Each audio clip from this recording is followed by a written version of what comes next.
ഇന്ന് ഞാൻ ഡ്യൂട്ടി കഴിഞ്ഞ് ഇറങ്ങിയപ്പോഴത്തേക്കും എൻ്റെ ഫ്രണ്ടിൽ ഒരാൾ വന്ന് നിൽക്കുന്നുണ്ട്. വാടി നമുക്ക് എന്തെങ്കിലും സാധനം വാങ്ങാൻ പോകാമെന്ന് പറഞ്ഞു. അത് കേൾക്കുന്ന താമസം ഞാൻ ഇറങ്ങിച്ചാടി.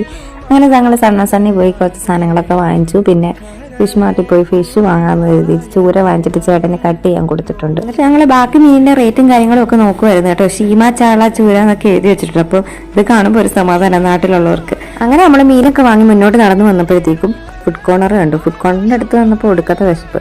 പിന്നെ ഓഫർ റേറ്റിൽ എന്താ ഉള്ളതെന്ന് നോക്കിയപ്പോൾ ബ്രോസ്റ്റഡ് ചിക്കനും റോളർ ചിക്കനും ആണുള്ളത്. അങ്ങനെ നമ്മളത് രണ്ടും എടുത്തു എന്ന് പറഞ്ഞ് അങ്ങനെ എടുത്ത് പാഴ്സലാക്കി. പിന്നെ നമ്മൾ നേരെ നടന്നു. ഫുഡ് കിട്ടിയപ്പോൾ ഞാൻ ഹാപ്പിയായി. അത് കാറിലിരുന്ന് കഴിക്കാനുള്ള ലക്ഷ്യത്തോടെ ഞാൻ അത് കൈ പിടിച്ചുകൊണ്ട് നടന്നു കേട്ടോ. പിന്നെ ഞങ്ങളൊക്കെ ഒരു ടാക്സി കിട്ടി, അതിൽ കയറി ബാക്കി സാധനങ്ങളൊക്കെ നമ്മൾ ഇടുക്കി വെച്ചു. പക്ഷേ ഈ പൊതി ഉണ്ടല്ലോ, അത് ഞാൻ വിടത്തില്ല. അത് ഞാൻ അപ്പം തന്നെ കഴിക്കണം എന്നുള്ള ഉദ്ദേശത്തോടെ ഒരു റോൾ എടുത്ത് കഴിച്ചു. നല്ല ടേസ്റ്റ് ഉണ്ടായിരുന്നു. കാരണം അത്രയും വിശന്ന് നിൽക്കുമായിരുന്നു. ഡ്യൂട്ടി കഴിഞ്ഞിട്ട് ഇറങ്ങിയ സമയമാണല്ലോ. അങ്ങനെ ഇക്കായ്ക്ക് ഒരു പീസ് കൊടുത്ത് അങ്ങനെയുള്ള റൂമിലേക്ക് പോവാണ്. അപ്പം ചാനൽ ഇഷ്ടപ്പെടുകയാണെങ്കിൽ ലൈക്ക് ചെയ്യണം, സബ്സ്ക്രൈബ്